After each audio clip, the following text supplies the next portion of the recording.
I'm Alan Hunter. On this edition of Liner Notes, Madonna gives her opinions on acting, singing, and sex appeal. Talking Heads talk about their new film, Stop Making Sense.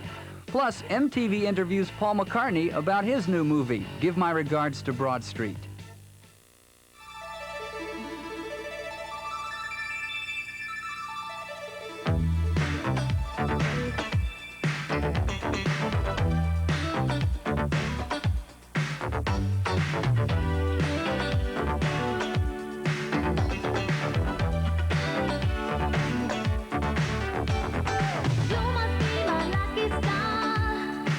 I don't think that I'm using sex to sell myself. I think that I'm a very sexual person, and that comes through in my performing. And if that's what gets people to buy my records, then that's fine. But I don't think of it consciously, well, I'm going to be sexy to get people interested in me.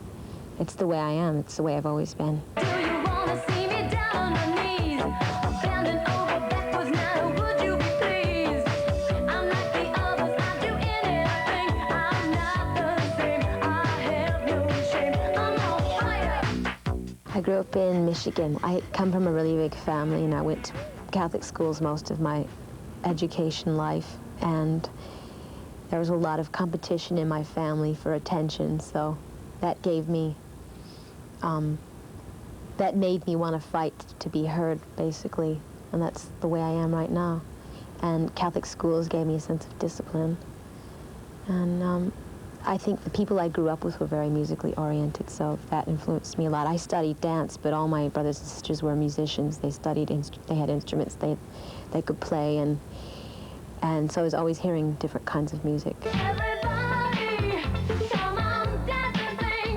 Everybody, get up and do your thing. I've always loved to dance since I was a little girl. I used to always get up on chairs and tables and dance in front of everybody. When you're a dancer, you perform with your body. I think I had a lot of things to say in other ways besides movement. So that's when I got into the music business. My first album was termed a dance record. Everything was up-tempo dance music. But this one is a lot of different kinds of sounds. There's some old stuff that sounds like old Motown. There's some really high energy, stuff that maybe sounds more English, more techno. There's a lot of synthesizers. So I think it just shows my growth as a singer and a songwriter.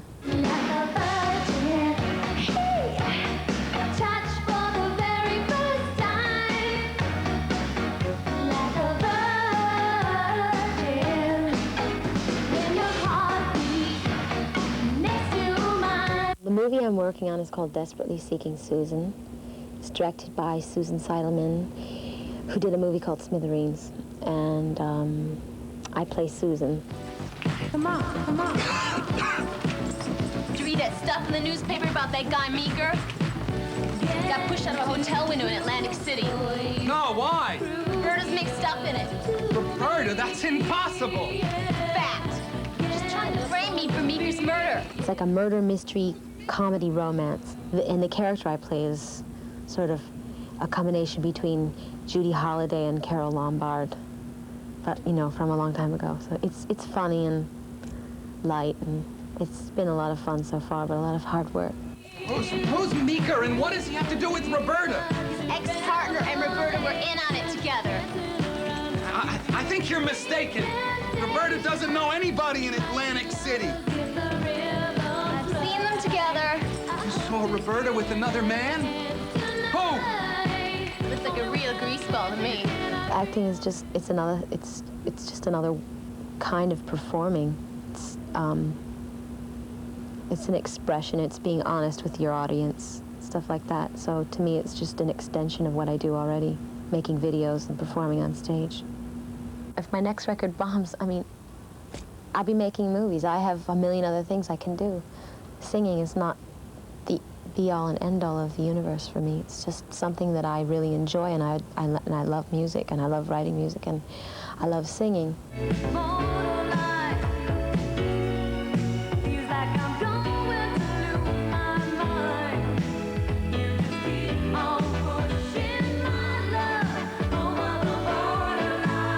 Well, now that I'm successful, I have a million more things to worry about.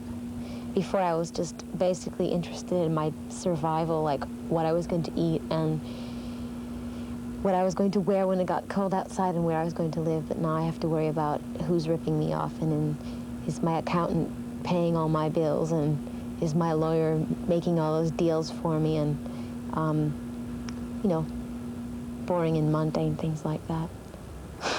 What I would like to ultimately achieve, I already told Dick Clark once on American Bandstand.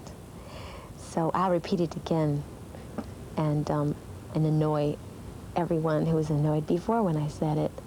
I want to conquer the world.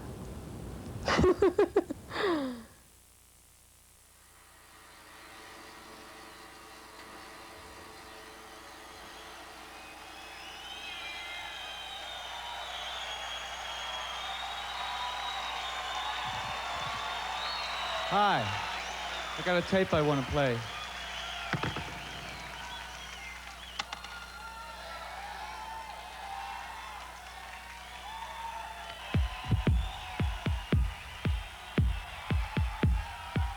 If you want to hear musicians play, the best place is usually a club, where you get something from seeing the way the musicians interact.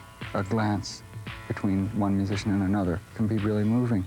But then when you get to places where you have these big proscenium stages, the audience can't see any of that anymore.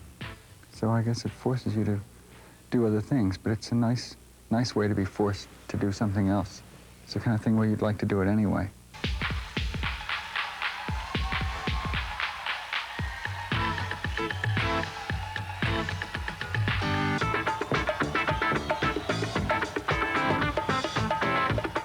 I think that when we enlarged the band and there began to be all of this interaction, David decided that things required more focus, and that's why it became more of a theatrical presentation. Rather than being 4 members, there were now 9 people on stage. It had a great deal of excitement and enthusiasm that we liked.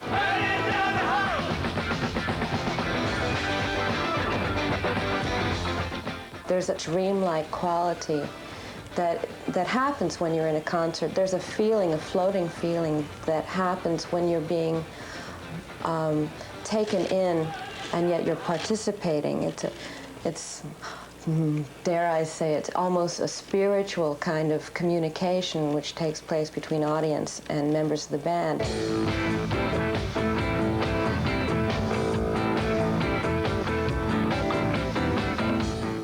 I was attending a Talking Heads concert in Los Angeles at the Greek Theater last summer. I had an incredibly good time. I felt that the concert was taking me on some kind of strange emotional journey, which I found very gratifying. And I was struck while watching it. I thought, this looks like a movie to me.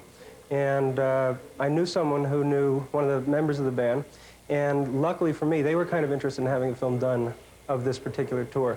Stop making sense. Stop making sense. Stop making sense. Making sense. Having seen other concert films, I was always disappointed when the songs stopped for an interview, and for what someone had decided that it was getting boring, so we better go do something else. I've never enjoyed the digressions to backstage or a lot of extended preparation footage and that sort of thing, so my ideal concert movie would be one where you had a concert experience. We're really lucky to have Jonathan, and that we really liked him and liked his ideas and knew that he really liked the band, and so that there was quite a bit of trust there. The kind of design work that the band puts into their show, lighting and presentation, we put into the photographic approach. So when it came time to shoot it in Los Angeles, we were ready. We had a great time doing it. I think on the camera side of things, the very first night, we were a little intimidated. Oh my God, this is it.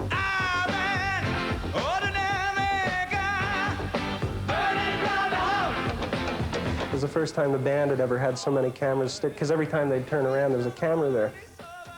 By our second night, everybody was, we were intermingling very, very well. I think we had our own flow going back and forth. When you see the movie, you'll see that it's not a normal concert approach where the band just sort of comes out on stage and bursts into song and does a real nice set. They put a tremendous amount of work in the presentation of the show itself. Very careful introduction of each band member. A very, very carefully designed build to the music. And I felt like there was a kind of a narrative running through the set. In some ways, the stage builds in the same way that the band built itself. Psycho killer, qu'est-ce que c'est? The show begins with David playing acoustic guitar with a ghetto blaster playing the rhythm track. And then a riser is pushed onto stage that contains Tina's bass amp, and she comes on.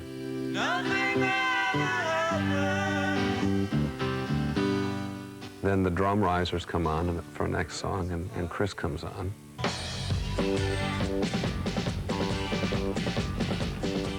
Then I come on and I play guitar, so there's no new riser.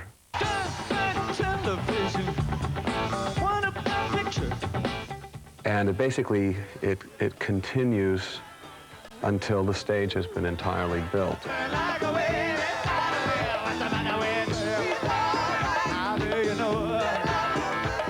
Jonathan, the way he has dealt with performance, he really deals with us as a collection of characters, which is really one of his strong points in his films.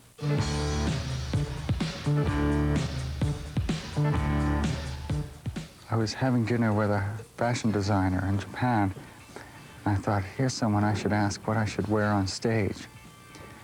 And he said pretty simply, you should, on the theater, everything should be bigger than in real life. Who took the money? Who took the money away? It's always showtime here at the edge of the stage.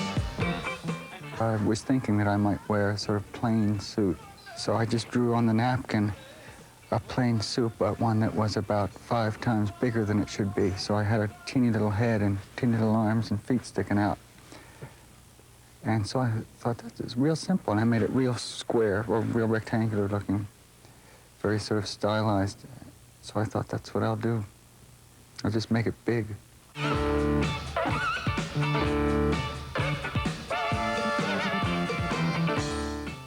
With David becoming such a superb dancer, it's contributed to it being a much more visual experience than, say, some of our previous shows. I practice at home. I try to invent moves, and when I get something I like, I videotape them with my little home video thing. I don't think I'm that good at it, but I think I try to invent things that I haven't seen before. There are a lot of little shots that are really wonderful. I think it's in Once in a Lifetime, where they're all leaning way, way back, and they come very, very slowly, rise up. There's one of David coming up in the introduction of Swamp, where he rises up from the stage in a seating position against a red backdrop that's very intense. Now let me tell you a story. The devil, he has a plan. A bag of bones in his pocket. Get anything you want. Jordan Cronenweth, the cameraman, had done Blade Runner, and his lighting is exquisite. I think that it was well worth working with Jonathan Demme and Mr. Cronenweth, because they really understood what we were after and what we were trying to get. And they just didn't disturb us at all. They just let us do what we do during a show. And they just caught it. They just captured it. It comes across as a couple of things, as a show and then as a group of characters that go through something and come out sort of relieved and ecstatic at the other end.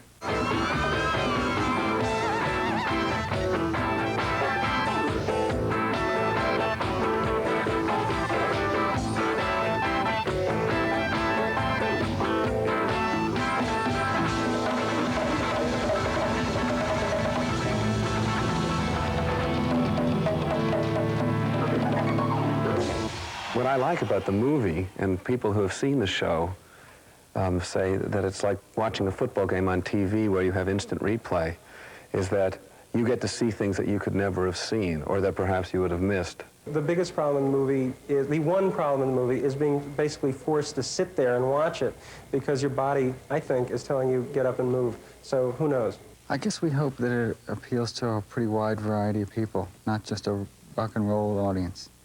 That people will like it who have never heard of the band but like it as a film. We figured that would be doing something.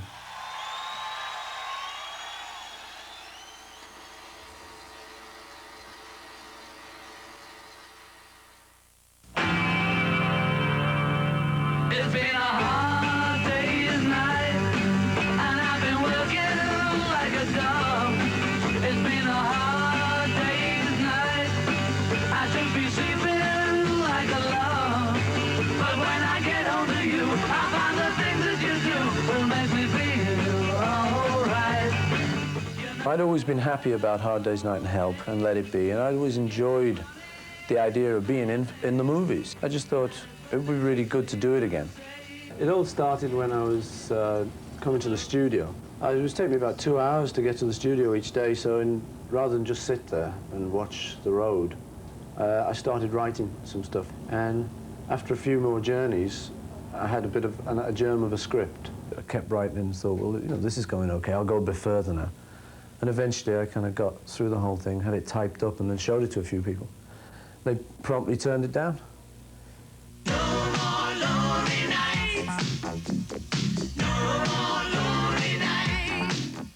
We set out to make a movie where you could take someone out for the evening and then kind of come out not feeling cheated, really. I mean, we didn't want to make a blockbuster or sci-fi thing or concert film or anything like that, because we just wanted to make a particular kind of film that, you know, that the script was, which is kind of sort of light-hearted, you know, fun kind of thing. Romp, wacky romp. It's kind of fantasy day in my life, and somebody rings me up early on in the film and tells me that the tapes to our new album have gone missing. Yes, Steve? We're up a gum tree, Macca. Why, what's up? The whole bloody game's up. The tapes have vanished. Don't tell anyone. I'll be right with you. It's actually based on a story about the Sex Pistols' first album.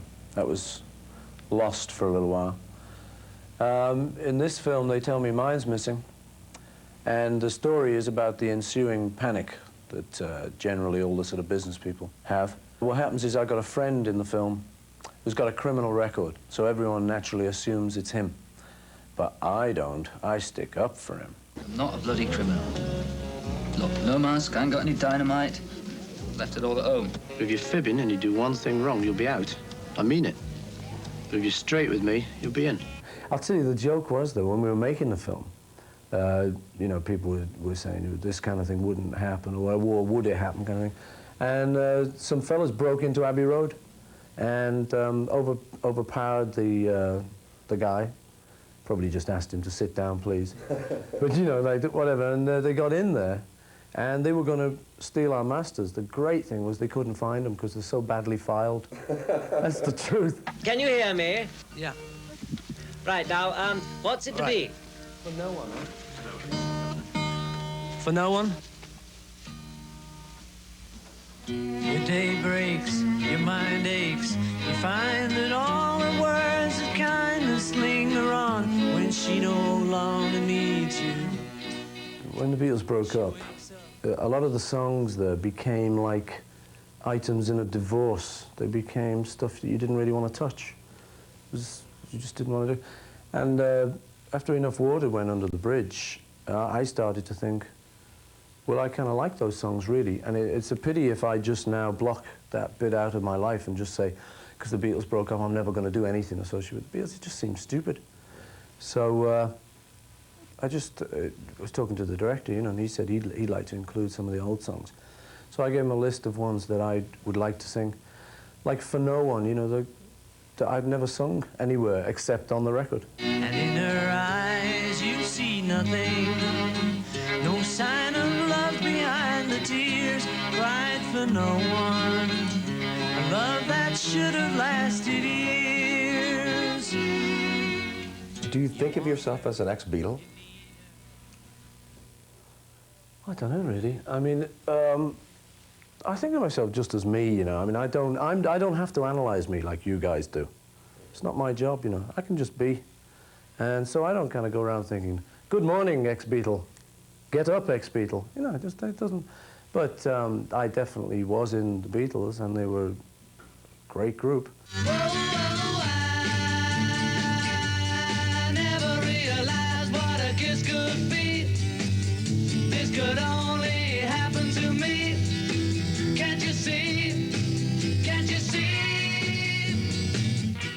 Mum was one hell of a writer, and when you know, if you have someone like that to write with, and then you don't write with him, you miss it, you know, and you'd be a fool to say you didn't.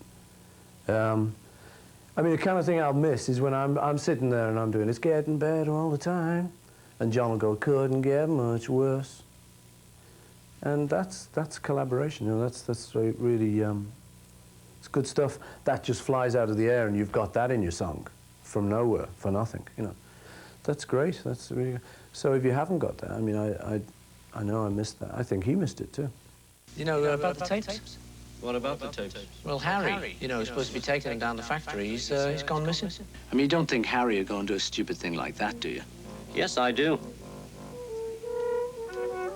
Ready to do one?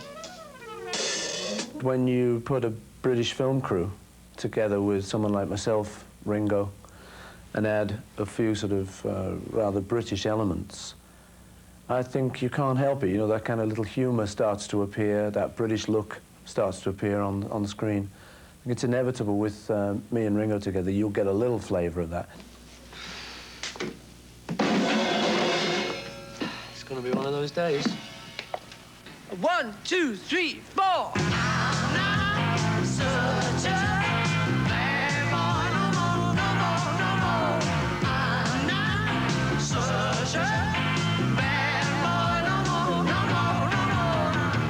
Everybody in the film is like larger-than-life versions of really what really happens. So that my manager in real life is an Australian fellow, but he's quite quietly spoken, goes by. But in the film, he gets to be brasher, a bit louder, and so with me, I mean, people kind of, if you're in rock and roll and stuff, they think you've got a Cadillac or a Rolls Royce or something. And I tend to just like to be a little bit more low-key, you know, I don't go around very flash, I keep it pretty quiet. So I based stuff on what I thought people might expect me to do, you know. All I did was I kind of just pulled out any little memory, any little thing. I think that's how writers work, from what I figure, you know, they just pull out childhood memories, things that happen on the street, people they know, someone who they think's amusing, you know. Good, lovely. Yeah, well, it was rather nice, wasn't it? Now, I'd like to press on straight away with the second piece. What was it? Eleanor. Yes, good. Right, well, shall we go and do it immediately, as soon as you like? See, one of the things that happens to you, like that I'd use, is the fact that when you're often doing a song on stage or anywhere, your mind drifts. And if people out there think, oh, he's singing, you know, Eleanor Rigby, and they're into the lyrics and into the music and stuff, and they've got their picture. But actually, you might be thinking about the groceries. Ah, look at all the lonely people. Ah, look at all the lonely people. Eleanor Rigby picks up the rice in the church where a wedding has been. Lives in a dream. Your mind just does wander, and it just wanders off. So in a film, it's kind of a nice thing if you're just sort of sitting there and then just... You go off, and you can go off into kind of all sorts of sequences that... your thoughts rather than your actual songs. All the lonely people, where do they all belong? Now we look through their heels, they oh I believe it. Yes, they. Well, certainly. What happened with the busking scene was that I'm dreaming about what happens if all is lost and all these tapes are never found and stuff. And I took my old original guitar, my first guitar I ever owned, and they just dropped me. We just drove up in a car. They dropped me off at Leicester Square tube station. They just left me to it for about an hour. In the first 5 minutes, I kept my head down. You know, it was a little bit, I thought, oh, this is dumb, man. After a couple of minutes, I thought, this is great, you know, I'm really enjoying this. Oh, yes, today. Oh, my 17 tomorrow when I give up. Never knew what to say. Oh, I believe in, yeah, yeah, yeah. I think one of the great things about films is that you can escape from your day-to-day routine. You have an ordinary job, you say you're just hitting things on an assembly line or something all day. You want to glamorize, you want to go to the disco, you want to go to the movies, you want to dress up, you want to have some fun, you want magic moments for yourself. So for me, in films, I think one of the great opportunities is you can actually make people's fantasies come true. If the picture were to fail at the box office, how would that affect your ego? I'm kind of ready for it to fail in a strange way. You know, like I say, I think if anybody likes it, that'll be the bonus, you know, rather than the other way around. And people are going to see it, you know, in previews and sort of saying, I like it. And it surprises me, you know. It's really just because I'm nervous to get a reaction, that's all. But the way I'm looking at it is we went to do the thing in order, as I say, to kind of produce something that would just entertain people. I don't consider myself to be the world's greatest actor, you know. Whilst I am booking for an Oscar, I don't exactly think that Robert De Niro's got to kind of look over his shoulder just yet. Soon? Hey, Bobby, what can I say?